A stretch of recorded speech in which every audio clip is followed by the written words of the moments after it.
me and Miracle are going to talk about for a few minutes about Superman and Lois. Oh boy. I can already see issues. I want to say that I liked it because the stuff that I like, I still like.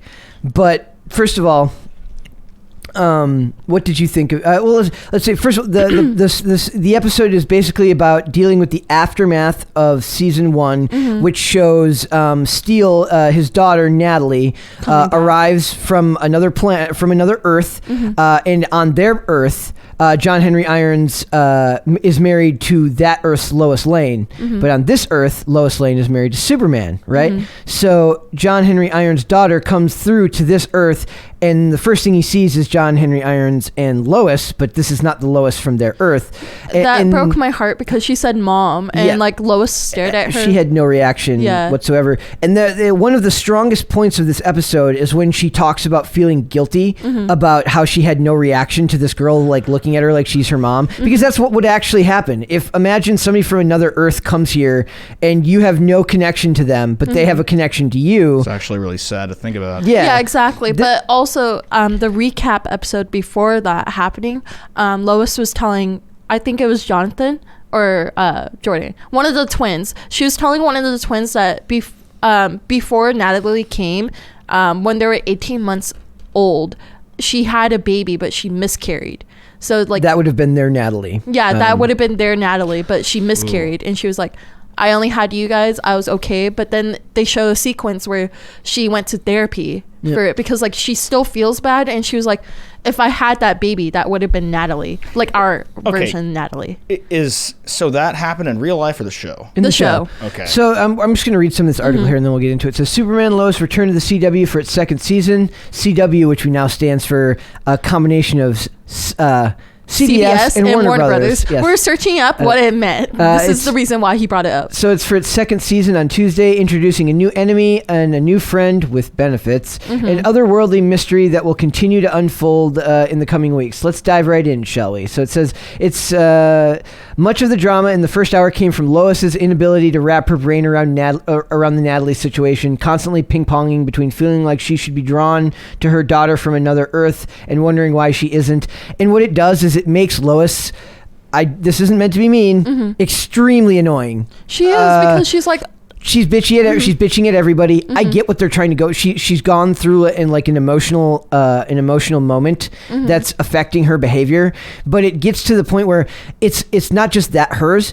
Everything is becoming extremely CW. The melodrama is already sinking in. The CW is seeping in. It is. It doesn't feel like an HBO Max series. Now we're gonna give this the benefit of the doubt and say this could just be a one-off. It could just be a bad episode. But the other thing that sucks is they're including politics as topics now, which means they're including like a local mayoral election, and that would be fine, but then they're also including the new general who's taking over for General Lane. General Lane, which is Lois Lane's dad, was also Superman's American correspondent at the DOD.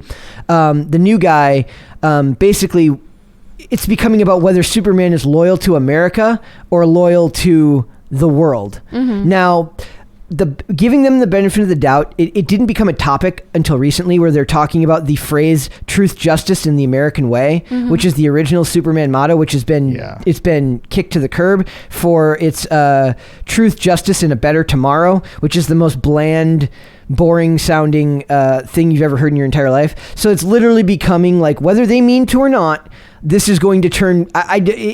If this continues and they focus on these topics, a local political election, I think that one could be done fine.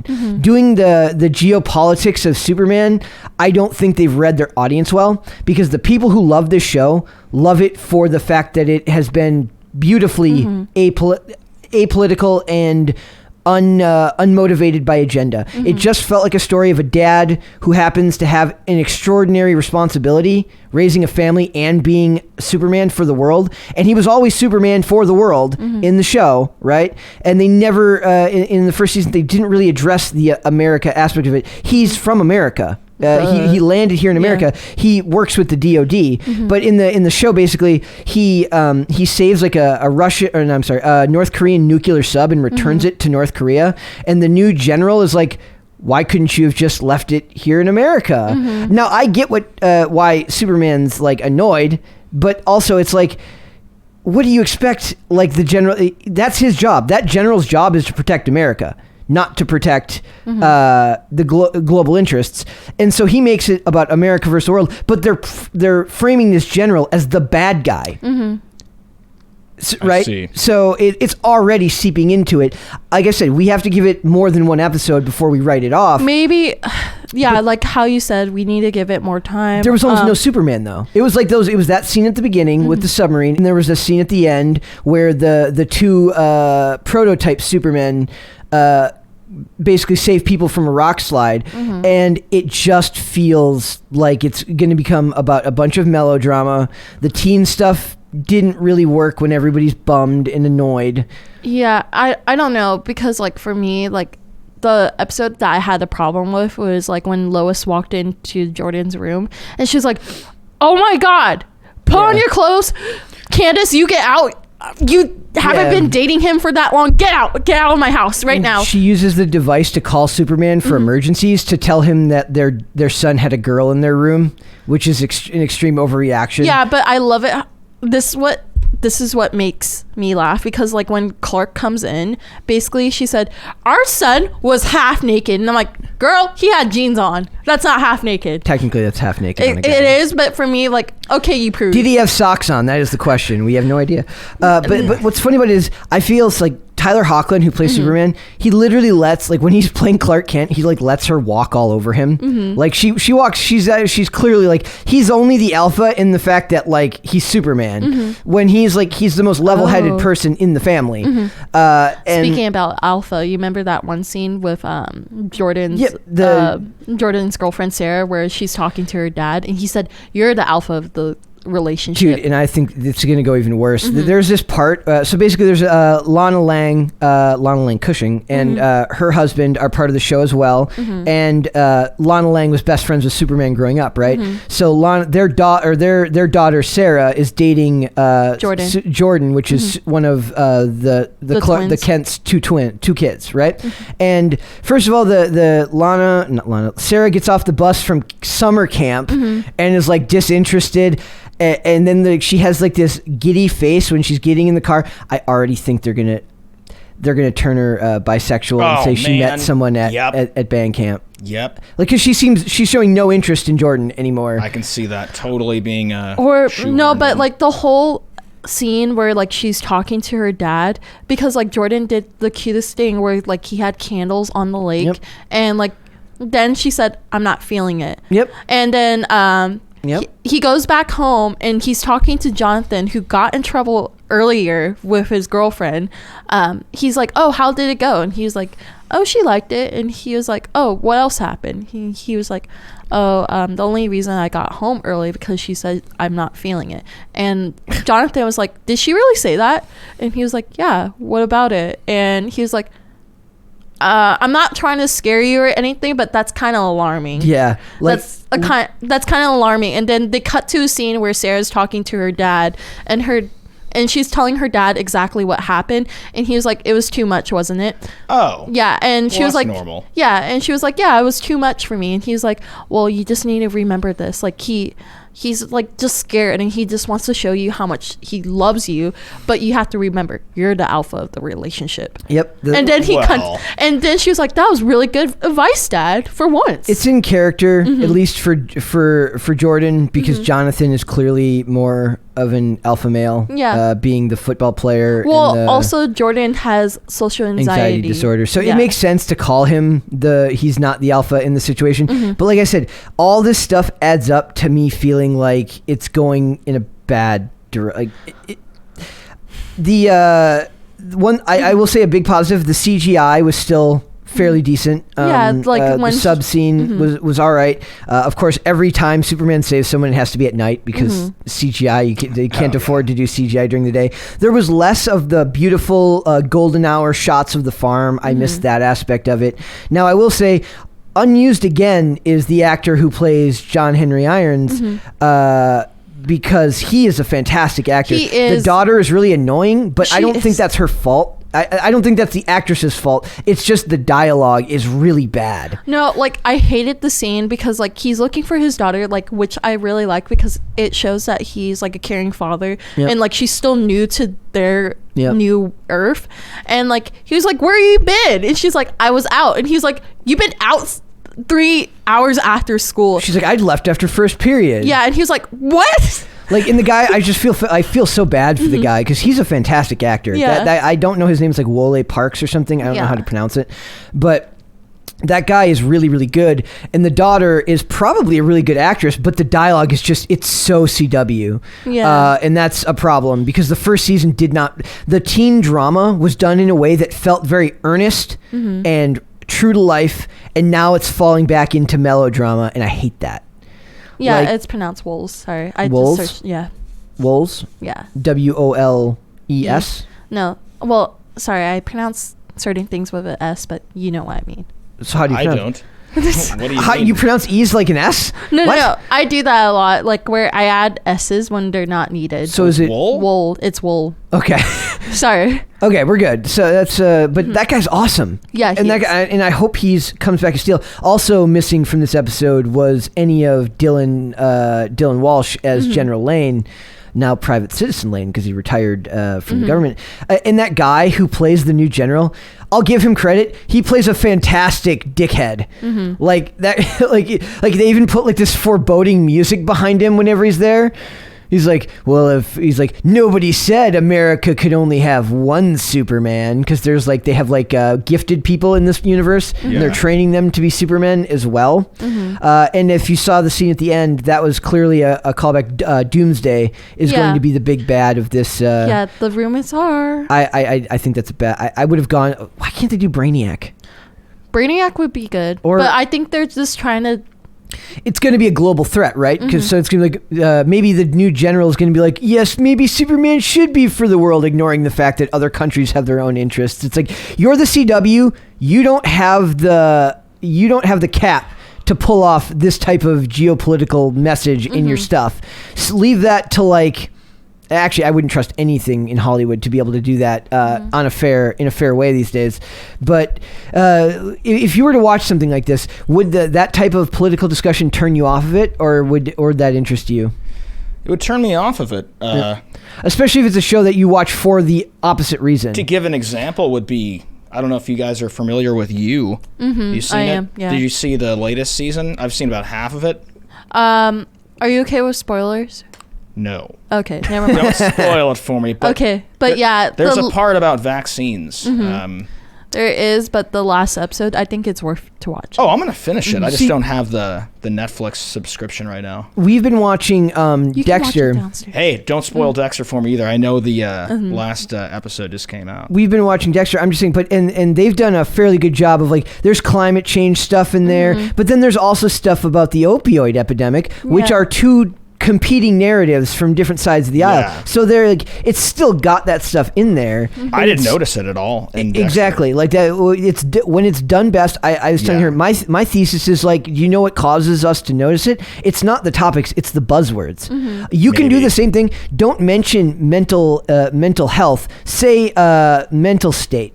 Like literally, Right. it's those words become limbic triggers because you read so much about this stuff all day every Yeah. day. Don't say climate change. Say something about being a Weather differences. no, like you say something like There's a change in the weather. environmental activism. Yeah, yeah. Change the language because those buzzwords are limbic triggers that will just immediately turn you off if it's something you don't want to talk about. They You don't use they use the buzzwords in You because and they I was don't like, have what?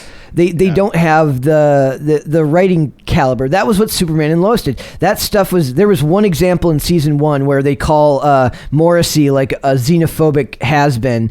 But even just those words, or there's the scene where Lana's dad or husband was Yeah. the fire chief, and he's like and the lady's like, you hired me on, not just a woman but a black woman. I'm like, this isn't 1940s Mississippi. This is Yeah. 2022. It's a small town, but it's not a bunch of hillbillies. They're just so like they're treating them like they are, yeah, which kind of annoys me. But that was a very rare example of that happening in Superman and Lois. Yeah. It's for the most part been kept out of that show. So I think they're doing themselves a disservice. I don't know if the director or the showrunner is like in tune enough with his audience to know what's going to turn people off of it. Because to get those types of numbers, because it's the highest rated of all the superhero shows on the CW, people aren't watching that network right now. Nobody's watching Batwoman. Nobody gives a crap about the Flash anymore. Like, people watch Superman and Lois because it's not like those other shows. Yep, Riverdale has lost its moment. Yep. So hopefully that this is just a single part to this episode and it doesn't become a longer running problem. But in general, I was less than satisfied with this episode, and we'll see where it goes in the rest of the season. But the funny thing is, the actor I ended up liking the most, the guy who plays Lana's husband, and he was kind of a drag in season 1, but in season 2 he's kind of the same person. But I'm like, yeah, you give your daughter that good advice. I miss more of like the good scenes between the parents and the kids. So they also seem to like dress Lana more like she's less frumpy than she, like last year she was in like huge sweaters, and maybe she was pregnant. She's not Emmanuel Shrieky, but like they made her look more like you would expect a woman who looks like Emmanuel Shrieky to look in a show like this. So I don't know if like maybe go back to the frumpy if it means I get a good show back. I'll take frumpy if it means you go back to good writing. Wait, do you think that's like the early signals of CW turning into a bad show when they show more boob? I mean, it could be. I mean, I just think of it as like even casting, because the parents, it's just so weird because these shows are like, now we're getting into this age, or at least for me, she was not a mother age actress when I was younger. Now she is.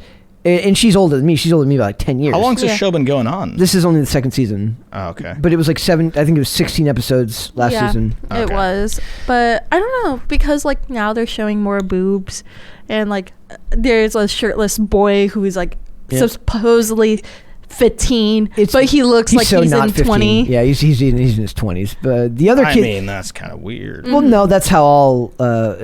Not the casting of an older person. I understand, like, 30-year-olds playing high school students and stuff. They just do that because it's easier, because they don't have to go around like the laws for people under 18 not to mention it's harder to find a talented actor that's younger. So I don't know, I have my reservations about it, but I'm not going to just give up on it. I'm going to hope that it turns around. I really don't want I would like the John Henry Irons storyline to become more streamlined and less confrontational with the daughter, and maybe work for a way to have them both kind of exist in this universe in a more positive sense with it. I just hate I hate melodrama. I think they just wrote it like that because it's a continuation of the last episode. They had to do that. Yeah. It's just, it felt like Lois was such a drag the whole episode. Well, it kind of reminds me of the actress when she was in Grimm, where she turned it into like the Hex Beast. Hexen Beast? Is it Hexen Beast? Yeah, maybe that's why it bothered me. Because she was so good at the beginning. Are you familiar with Grimm? No. Okay, that's a reference from her previous role in Grimm. So she plays as, what's her character's name? Juliet. Juliet. So there was like a scene, it was like a whole season about it. So basically she turns into a Hexen Beast. She's extra bitchy to Nick Burkhart, who's supposed to be her fiance, but she has like an affair with like his captain of the police station. It's everything you imagined it would be. Yeah, but it was like, it was okay until like they did the weird love triangle because like, what's her name? Oh, Adeline, she was like a real Hexen Beast, but she lost her ability because her ability went to Juliet. It was just really Carter's eyes are glazing. What's a Hexen Beast? So basically it's from Grimm stories. Like, it's a Grimm fairy tale. Basically it's a witch. The Brothers Grimm.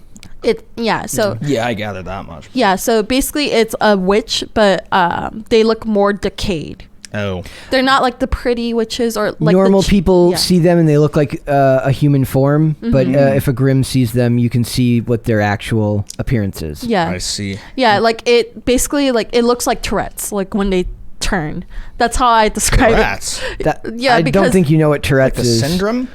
No, like don't they like glitch out and start cussing. Oh, you mean like the thing where they actually do the turn? I always wondered how they do it with the actors, because they have to make this face and like. Basically, like they turn. Yeah. It's that had to be interesting. It'd be fun to see like behind the scenes of them having to do that without the CGI attached. Yeah, it was just like that show is really good, but I see what you are coming at, because like she had that same vibe. I hated that whole season when she was doing that whole acting where she was being extra bitchy. So I was going to leave this subject, but I'm going to go back to here about Superman and the stuff about loyalty to America. It says, America benefited from where he landed, but if you're Superman or on our show because he's Clark Kent and because he had these fantastic parents, he has a responsibility not just to Smallville or to Kansas or to America, but to the world, Superman and Lois showrunner Todd Helbing said. See, now... Privilege.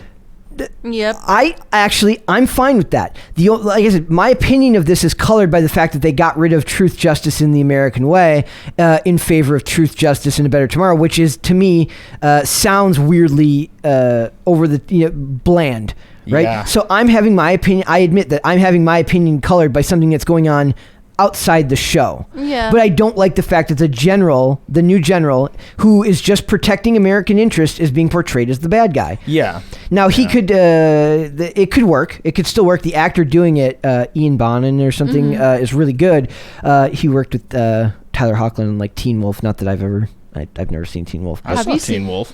Well, the first one. So it says, explaining this touchy subject, quote, ties into the mythology that we're doing this season. Helbing adds, the Andersons' arrival marks a significant shift in Superman's working relationship with the military. See, he was working for the military, so he's technically an American asset. So I wanted to bring that up because like I do want to point out that I do think that there is a possibility that for me, my opinion is colored by an influence outside of the show, which is worthy of mentioning so that people that's all personal opinion, but I admit that my opinion could be colored by the fact that I'm not a fan that they got rid of truth, justice in the American way.